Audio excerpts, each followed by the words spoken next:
चलिए जानते हैं topic site selection criteria for sanitary landfills.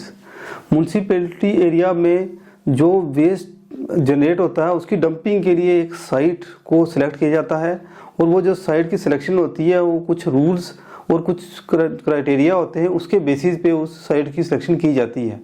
तो इस टॉपिक में हम पढ़ेंगे कि वो कौन से क्राइटेरिया होते हैं जिनको फॉलो करके वो साइट को सिलेक्ट किया जाता है। तो सिलेक्शन जो सैनिटरी लैंडफिल की जाती है उसमें कुछ स्ट्रेटजीज होती हैं। जो किसकी स्ट्रेटजी होती है, स्टेट पॉलिसी की या सॉलिड वेस्ट मैनेजमेंट जो स्ट्रेटजीज होती हैं कुछ, या municipal solid waste management plans होते हैं ऑफ अर्बन लोकल बॉडीज़।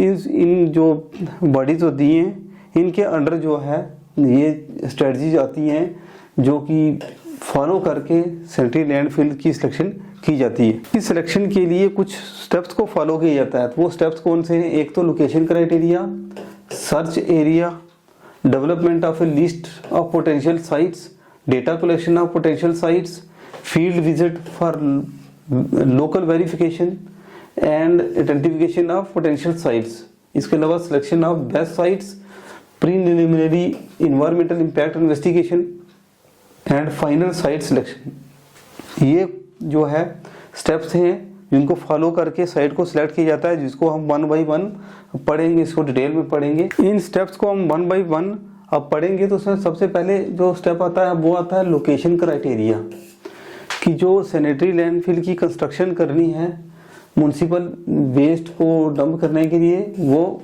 क्या होना चाहिए, रिस्ट्रिक्टेड जोन में नहीं होना चाहिए, should be avoided. Restricted zone जो भी होंगे उनको अवॉइड करना है किसी भी कीमत पर। वो रिस्ट्रिक्टेड जोन में जो है वो डंपिंग साइट नहीं होनी चाहिए, लैंड फिलिंग साइट। अब इस टेबल में हम देख पा रहे हैं ये प्लेसेस हैं जो कि बताई हुई हैं कि कौन से वो सेंसिटिव एरियाज हैं और इन एरियाज पे कितने डिस्टेंस पर सैनिटरी लैंडफिल होनी चाहिए वो यहाँ पर बताया गया है।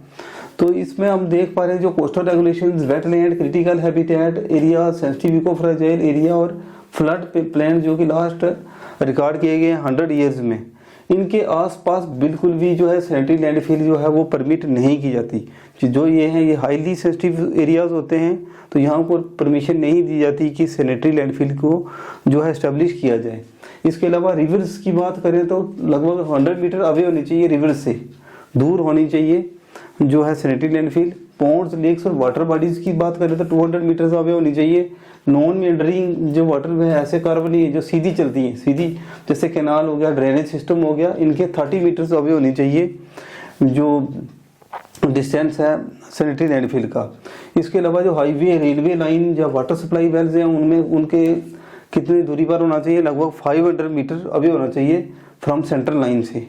इसके अलावा जो है हैबिटेशन, जहाँ पर लोग वगैरह रहते हैं वहाँ पर भी जो है वो जो हैबिटेट जोन है, लोग हाईली लोकेलिटी ऐसी जहाँ पर बहुत सारे घर वगैरह लोग रहते हैं, वहाँ पर भी 500 मीटर अवे होनी चाहिए जो सैनिटरी लैंडफिल है। इसके अलावा जो अर्थक्वेक जोन है जहाँ पर अर्थक्वेक होने का खतरा रहता है, वहाँ पर भी जो है 500 metre from the fault line fractures वगैरह जो होते हैं वहाँ से 500 मीटर अवे होना चाहिए। फ्लड प्रोन एरियाज में भी जो है जो सैनिटरी लैंडफिल है वो परमिट नहीं की जाती, क्योंकि अगर फ्लड्स आएंगे और सारा वो बहा कर ले जाएंगे और साथ साथ वाटर को तो कंटेमिनेट करेंगे, ग्राउंड वाटर में भी को भी कंटेमिनेट करेंगे। तो वाटर टेबल को भी देखा जाता है जहाँ पर कि लगभग 2 metre above from the highest water table से ऊपर होनी चाहिए ये। और एयरपोर्ट जहाँ पर मिसिंग है, एयरपोर्ट जो है उसके भी लगभग 20 किलोमीटर, एयरपोर्ट की बात करें तो 20 kilometre away from the airport जो है वो परमिट की जाती है, उसके कम से कम 20 किलोमीटर दूर होनी चाहिए एयरपोर्ट के। तो यहाँ पर कुछ इंपॉर्टेंट पॉइंट ये भी है कि अर्बन लोकल बॉडीज जो लोकेटेड होती है सिस्मिक जोन 4 और 5। अगर हम बात करें जो अर्थक्वेक के जोन होते हैं तो उसमें 1, 2, 3, 4, 5 अर्थक्वेक के जोन होते हैं। तो उसमें जो जोन 4 और 5 होते हैं वो हाईली सिस्मिक एक्टिविटीज़ के लिए जो है वो वहाँ पर ज़्यादा चांसेस होते हैं, वो वल्नरेबल होते हैं टूवर्ड्स द अर्थक्वेक। तो ऐसे जोन के पास जो है जो 4 और 5 जोन है उनको पहली बात है कि उनको कंसल्ट की जाती है थ्रू जो सिस्मिक एक्टिविटी रिकॉर्ड करते हैं उनके साथ, और फिर जो है काफ़ी ध्यान रखा जाता है कि सैनिटरी लैंडफिलिंग कहाँ पर एस्टेब्लिश करनी है, खासकर जो जोन 5 और जोन 4 होते हैं उसमें। इसके अलावा क्या है, ऐसे एरियाज़ में जहाँ पर सिस्मिक एक्टिविटी हो सकती है, अर्थक्वेक आ सकते हैं, वहाँ पर ये भी ध्यान किया जाता है कि लैंडफिल का प्रॉपर डिज़ाइन बने वहाँ पर, ताकि अगर उसकी जो कंस्ट्रक्शन भी की जाए ताकि वो जब अर्थक्वेक आए तो वो डिस्ट्रॉय ना हो जाए, उसकी डिस्ट्रक्शन ना हो, उसके लिए प्रॉपर उसका डिज़ाइन भी किया जाता है। इसके अलावा जो है कुछ स्पेशल केसेस में हैं, अगर 10 to 20 किलोमीटर की दूरी के बीच में, क्योंकि 20 किलोमीटर से दूर एयरपोर्ट में जो है वो सैनिटरी लैंडफिल जो है बनाई हम परमिट कर सकते हैं, लेकिन अगर 20 किलोमीटर से पास है एयरपोर्ट के तो उसके लिए फिर क्या करना पड़ता है, जो है वो कोई ऑब्जेक्शन नहीं होनी चाहिए, नो ऑब्जेक्शन सर्टिफिकेट होना चाहिए, तभी जाकर जो है वो एस्टेब्लिश हो सकता है। अगर नो ऑब्जेक्शन सर्टिफिकेट नहीं है तो म्यूनसिपल बॉडी के लिए के पास जो है एयरपोर्ट का अथॉरिटी का जो है नो ऑब्जेक्शन सर्टिफिकेट अगर नहीं है तो वो एस्टेब्लिश नहीं कर सकते। तो कुछ स्पेशल केसेस में वो 10 से 20 किलोमीटर के बीच में भी करते हैं, लेकिन उसके लिए फिर वो उनके पास नो ऑब्जेक्शन सर्टिफिकेट होना चाहिए। अब जो नेक्स्ट पॉइंट है वो क्या है कि सर्च एरिया। तो सर्च एरिया का क्या मतलब हो गया कि भाई जिस म्यूनसिपैलिटी एरिया में जो है साइट की सिलेक्शन करनी है वो उसका एरिया का लिमिट कितनी होनी चाहिए, मतलब ये जैसे शहर है तो उसमें कितनी लिमिट होनी चाहिए, कितना एरिया हमने जो है वो उसके अंदर जो है वो लैंड फिलिंग की साइट को आइडेंटिफाई करना है।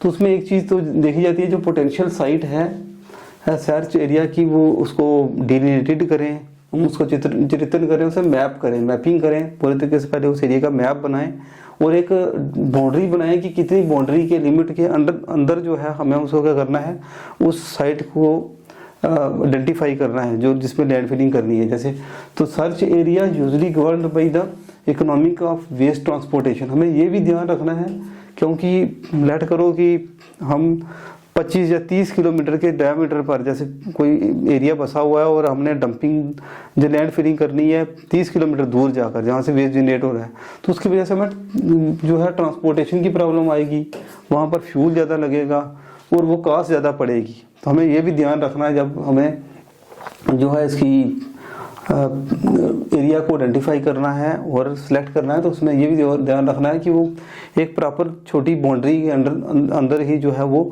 लैंड फिलिंग साइट होनी चाहिए, limited by the boundaries, municipality boundaries में आना चाहिए। और उसमें कितना लगभग डिस्टेंस होना चाहिए, लगभग 5 से 10 किलोमीटर का जो है डिस्टेंस होना चाहिए, जहाँ से जैसे एक एरिया है उसमें लगभग 5 सेंटर से देखें तो 5 से 10 किलोमीटर एरिया तक जो है वो होना चाहिए, 5 to 10 किलोमीटर। तो जनरली पहली बात है कि छोटे एरिया से हमें स्टार्ट करना चाहिए। One should start with A small search area. पहले हमें एरिया छोटा रखना चाहिए और जब उस एरिया में ना मिले फिर हमें थोड़ा सा एरिया बढ़ाना चाहिए। तो इसमें क्या कर सकते हैं, लगभग रेंज पहले 5 किलोमीटर का रेंज रख सकते हैं, सिटी बाउंड्री एक बाउंड्री बनाकर उसमें हम ढूंढ सकते हैं कि कौन सा एरिया है जिसके को हम सेलेक्ट कर सकते हैं और यूज़ कर सकते हैं। नेक्स्ट जो आता है कि development of A list of potential sites. तो जो पोटेंशियल साइट्स जिनको हमने सेलेक्ट करना है फॉर लैंड फिलिंग के लिए, तो उसमें एक साइट नहीं होगी, 2, 4, 5 साइट्स होंगी जिसको हम सेलेक्ट करते हैं और उसके बाद फाइनलाइज करते हैं कि कौन सी बेस्ट साइट है जहां पर लैंड फिलिंग की जाएगी। तो उसमें क्या करते हैं, आफ्टर डिमार्केशन करते हैं, जब सर्च एरिया को डिमार्क कर देते हैं, बाउंड्री कर देते हैं, उसके बाद उसमें जो क्राइटेरियाज होते हैं बहुत सारे, उनको देखने के बाद कुछ जो पोटेंशियल साइट्स होती हैं उनको सिलेक्ट करते हैं, उनको करते हैं आइडेंटिफाई करते हैं पोटेंशियल साइट्स को, और उसका फिर रोड मैप बनाते हैं कि भाई कौन सी जो हैं साइट्स हैं जो कि हमारी डिमांड को फुलफिल करेंगी, ये जो है सेटिस्फाई करेंगी।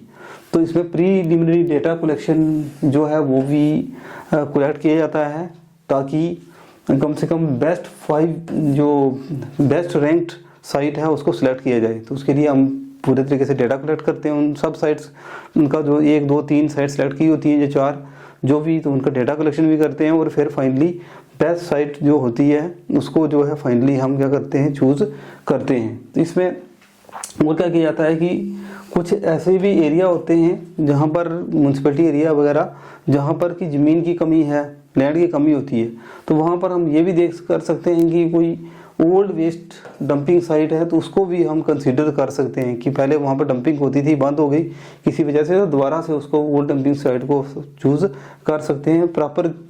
लेकिन उसमें ये देखना होता है कि हमें स्पेशल डिज़ाइन जो है उसके लिए भी क्रिएट करना होता है, ताकि इसके लिए नेक्स्ट स्टेप जो आता है वो आता है कि डेटा कलेक्शन जो हम करते हैं, जो साइट पोटेंशियल साइट हम चूज़ करते हैं उन साइट्स का फिर वहाँ पर से डेटा कलेक्ट करते हैं उनके रिलेटेड, ताकि वो फिर फाइनल जो है वो सिलेक्शन की जाएगी कि कौन सी साइट जो है बेस्ट रहे पॉसिबल रहेगी for the sanitary land filling के लिए। तो उसमें डेटा कलेक्शन में एक आता है कि टोपोग्राफिक मैप्स।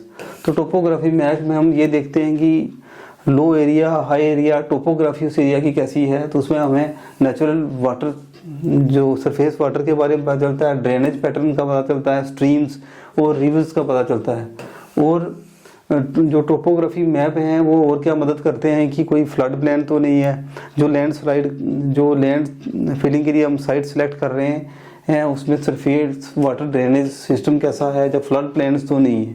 तो ये जो टोपोग्राफी मैप है वो हम कहाँ से ले सकते हैं, सर्वे ऑफ इंडिया से हमें मिलता है। इसके अलावा सॉइल मैप काम आता है कि ये बताने के लिए कि ये जो एग्रीकल्चर लैंड तो नहीं है, सॉइल कैसी है, उसकी टाइप्स क्या हैं, उसके बारे में पता चलता है। और ये Indian agriculture research institute IARI से हम इस मैप को जो है ले सकते हैं, कलेक्ट कर सकते हैं। इसके बाद आता है लैंड यूज़ प्लान्स। तो लैंड यूज़ प्लान किस तरह के हैं, वहाँ पर एग्रीकल्चर लैंड है, फॉरेस्ट लैंड है, या कोई किसी तरह का अर्बन लैंड है, वहाँ पर डेवलपमेंट है। तो ये सारी जो है लैंड यूज़ प्लान मैप जो आता है उसके थ्रू हमें जो है ये लैंड यूज़ प्लान जो है मिल सकता है। और ये मिलता कहाँ से, टाउन प्लानिंग अथॉरिटी जो है हमें वो प्रोवाइड करती है ये लैंड यूज़ प्लान। उसके बाद आता है ट्रांसपोर्टेशन मैप्स भी मिलता है, जिसमें रोड्स के बारे में पता चलता है, रेलवे लाइंस के बारे में, एयरपोर्ट्स के बारे में पता चलता है, जो कि इसके अलावा वाटर यूज़ प्लान्स भी हम कलेक्ट करते हैं डेटा कलेक्शन के लिए। फ्लड प्लान्स मैप कि लास्ट 100 ईयर्स में वहाँ पर क्या स्टेटस है फ्लड्स का, उसका जो है मैप भी हमें कलेक्ट करना होता है। जब सैनिटरी लैंडफिल की बात आती है तो डेटा में ये भी ज़रूरी है। जियोलॉजिकल मैप्स कलेक्ट करते हैं हम, जो कि हमें बेड रैक जो रॉक्स लेवल का बताता है, जियोलॉजिकल फीचर्स क्या हैं उसके बारे में हमें पता चलता है। तो ये जियोलॉजिकल सर्वे ऑफ इंडिया से हमें ये जियोलॉजिकल मैप मिलते हैं, जो कि मदद करते हैं फिर कि वो लैंड जो है वो सैंडी सॉइल तो नहीं है, वहाँ पर जो क्लेई एरियाज है, एरिया किस तरह का है। उसके बाद एरियल फोटोग्राफी और सैटेलाइट इमेजरी जो है वो भी हम रिमोट सेंसिंग वगैरह डिपार्टमेंट से कलेक्ट करते हैं, और ये बड़ी एक्सट्रीमली इम्पॉर्टेंट होती है। और ये इजीली हम वहाँ से मैप के थ्रू आइडेंटिफाई कर सकते हैं किस तरह का एरिया है, कौन सा एरिया खाली पड़ा हुआ है, कौन सा किस तरह की जो है लैंड यूज़ वहाँ पर है, वो एरियल फोटोग्राफी से हमें मिलता है, जो कि काफ़ी हेल्पफुल। इसके अलावा अगर डेटा की बात करें तो ग्राउंड वाटर मैप्स भी हम कलेक्ट करते हैं, इसमें डेटा कलेक्ट करते हैं वहाँ से। तो इसमें डेप्थ ऑफ ग्राउंड वाटर का पता चलता है, और जो है surface as well as regional ground water flow जो है उसका पैटर्न का पता चलता है। और ये हम कलेक्ट कर सकते हैं from the ground water boards और माइनर इरिगेशन ट्यूबवेल कॉर्पोरेशन से कर सकते हैं। इसके अलावा रेनफॉल डेटा जो है वो कलेक्ट करते हैं फ्रॉम मेट्रोलॉजिकल डिपार्टमेंट से। विंड मैप्स के थ्रू हमें पता चलता है डायरेक्शंस और वेलोसिटी ऑफ विंड, और वो भी इंडियन मेट्रोलॉजिकल डिपार्टमेंट से हमें कलेक्ट करते हैं। सिस्मिक डेटा भी हमें मिलता है, जो कि सिस्मिक एक्टिविटीज़, अर्थक्वेक जोनिंग के बारे में अब पता चलता है। तो site walk cover and establishment of ground truths. उसके बाद जो नेक्स्ट जो डेटा जब हम कलेक्ट कर लेते हैं, बहुत सारे मैप्स, बहुत सारे प्लान्स जब इकट्ठे हो जाते हैं, उसके बाद हमें वो वेरीफाई करना होता है ग्राउंड रियलिटी को, ग्राउंड ट्रूथ को। तो उसके लिए फिर हम क्या करते हैं, विजिट करते हैं ग्राउंड में जाकर। तो साइट रिकॉन्सेंस जो है किया जाता है, कंडक्ट किया जाता है, साइट वॉक किया जाता है, ताकि जो प्रीलिमिनरी जो डेटा कलेक्ट किया है वो उसको वेरीफाई किया जाए कि वो सही है कि नहीं।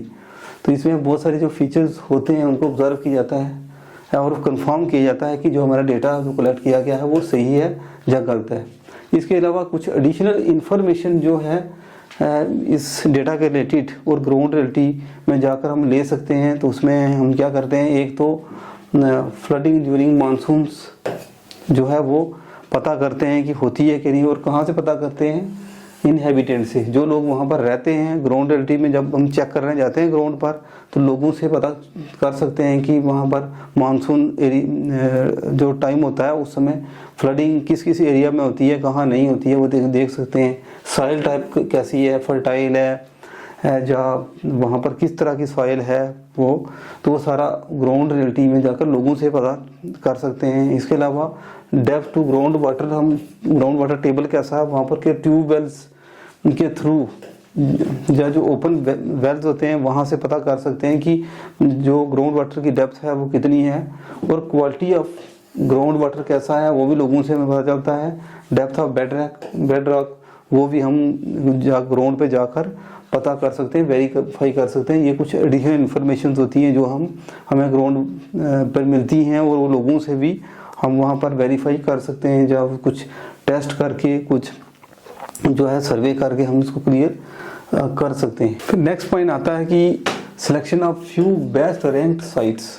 कुछ बेस्ट रैंक साइट फिर हम सेलेक्ट करते हैं, जिसमें हमने पहले ही पढ़ा कि फ्रॉम द कुछ लार्ज नंबर ऑफ साइट्स हम पहले सेलेक्ट करते हैं, 3, 4, 5 जो भी, और उनमें से फिर जो है जो बेस्ट होती हैं वो सिलेक्ट करते हैं। जो बेस्ट होती है उसको सिलेक्ट करते हैं। उसमें 2 स्टेज अप्रोच चलाते हैं। तो उसमें पहली जो स्टेज की अप्रोच होती है कि सिलेक्शन करते हैं कुछ फ्यू बेस्ट साइट्स को, 2 या 3 ऐसी बेस्ट साइट्स होती हैं जिनको सिलेक्ट किया जाता है। और उसके बाद क्या, जब सिलेक्ट कर लेते हैं 2 या 3, उसमें से जब फाइनल सिलेक्शन करते हैं, फाइनल सिलेक्शन के लिए फिर क्या करते हैं कि वहाँ पर इन्वायरमेंटल इम्पैक्ट असेसमेंट किया जाता है कि वो साइट होगी, वहाँ पर अगर लैंड फिलिंग की जाती है तो उससे इन्वायरमेंट पर क्या असर पड़ेगा वो किया जाता है। सोशल एक्सेप्टेंस है कि नहीं उस एरिया में, ये भी देखा जाता है। और कॉस्ट कितनी लगेगी वो भी देखा जाता है। फिर ये चीज़ें देख कर फिर फाइनल सिलेक्शन की जाती है। उन 2-3 जो की होती है उनमें से एक फिर फाइनल जो है हम फाइनलाइज करते हैं। तो for the selection of few best rank site के लिए क्या करते हैं कि रैंकिंग सिस्टम है जो कि डेवलप किया था ministry of environment and forest ने किया था 1991 में। जिसको इस रैंकिंग सिस्टम को, जिसको साइट सेंसिटिविटी इंडेक्स की तरह उन्होंने डेवलप किया था ministry of environment and forest ने 1991 में। तो उसको हम फॉलो करते हैं जो बेस्ट साइट है सिलेक्शन के लिए। तो उसमें कुछ एट्रीब्यूट्स हैं जिनको हम कंसीडर करते हैं, और वो एट्रीब्यूट्स ये हैं। उसमें जो जैसे कि लिस्ट में दिया है, पॉपुलेशन विद इन 1 किलोमीटर कितनी रहती है।